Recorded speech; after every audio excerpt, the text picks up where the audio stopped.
अवां जा वजूबा आबाद थींदा सभई चओ सुभान अल्लाह। हिकिड़ो चकर चवंदा हुआ सल्लल्लाहु अलैहि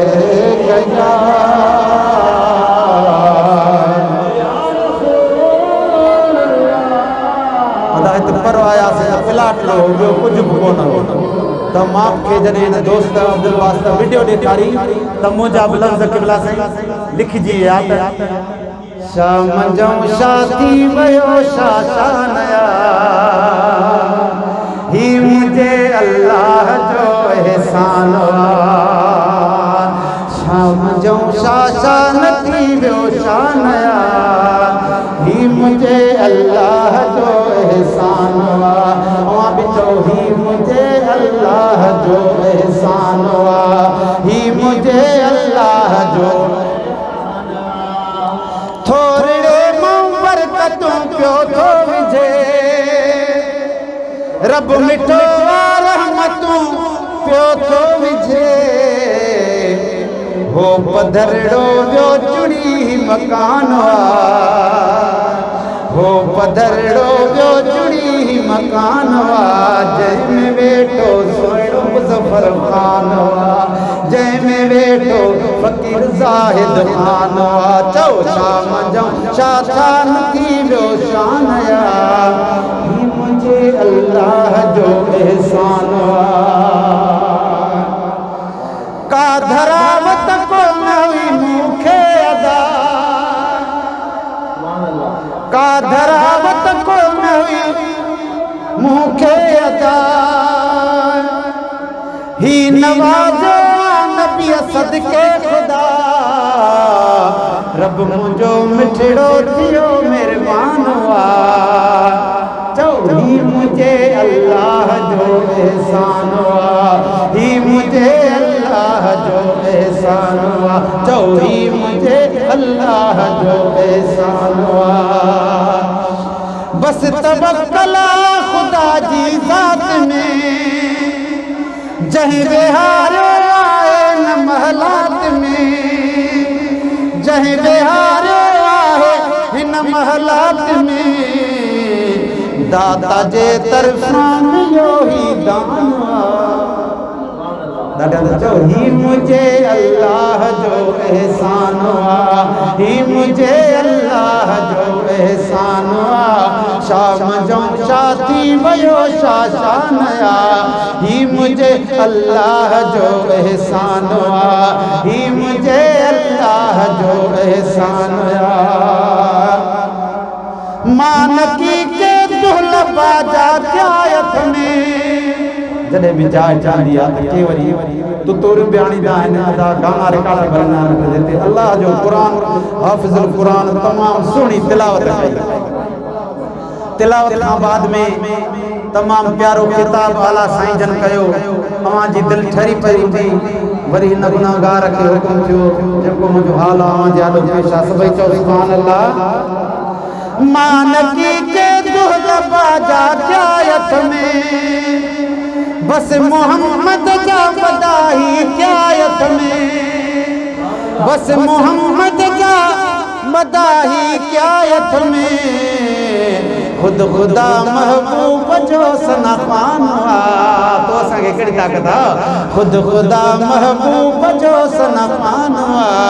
ही मुझे अल्लाह जो एहसान ही मुझे अल्लाह जो एहसान कीअं जुड़ी वियो ही अदा ही मकान ही मुझे अल्लाह जो एहसान ही मुझे अल्लाह जो एहसान रब कंदो ही ख़ैरड़ो थींदो क़बूल रब कंदो ही ख़ैरड़ो थींदो क़बूल राज़ी थी पवंदो मुते रब ऐं रसूल पहिरियां पहिरियां थियो शुरू क़ुरान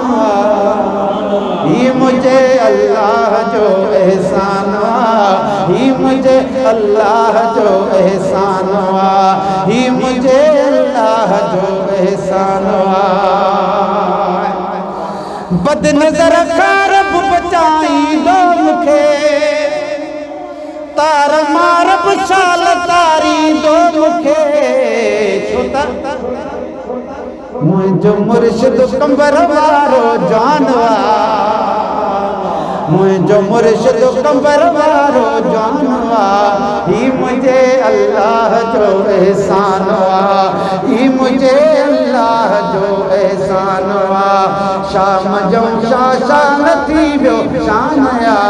ही मुझे अल्लाह जो एहसानवा रब कयो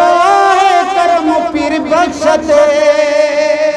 सभई चो सुभान अल्लाह मिलंदा हिन भाग भेरा वक्त ते मुर्गी पियो अज अब्दुल बासित खान मुर्गी पियो अज नंढड़ो मुज़फ़र खान ही मुझे अल्लाह जो एहसान ही मुझे अल्लाह जो एहसान ही भी दुआ सां कई था वञो सभई चो सुभान अल्लाह घोट थींदा प्यारा पुटड़ा हिते घोट थींदा प्यारा पुटड़ा हिते लख मुबारक राज प्या दीदा हिते मोहब्बतुन वारन जो ही मैदान ही मुझे अल्लाह जो एहसान ही मुझे अल्लाह जो एहसान आखिरी मिसरवा चो सुभान अल्लाह 12 महीने मेड़ो थींदो आहे पर भी आया हुसे वो प्रोग्राम अल्लाह जे घर में थियो पर हिनमल अल्लाह जे घर जे आशिक रसूल जे घर में थियो सभई चो सुभान अल्लाह माशूक वगणल खां हिते ईंदो आहे पर वांगे पहुंची जो नाते ख़ानवा ही मुझे अल्लाह जो एहसान ही मुझे अल्लाह जो एहसान या खुदा साईं सभिन जो भाग कर कहीं जो की न तू मोहताज कर कहीं जो की न तू मोहताज कर या खुदा साईं सभिन जो भाग कर कहीं जो की न तू मोहताज कर कहीं जो की न तू मोहताज कर जी जी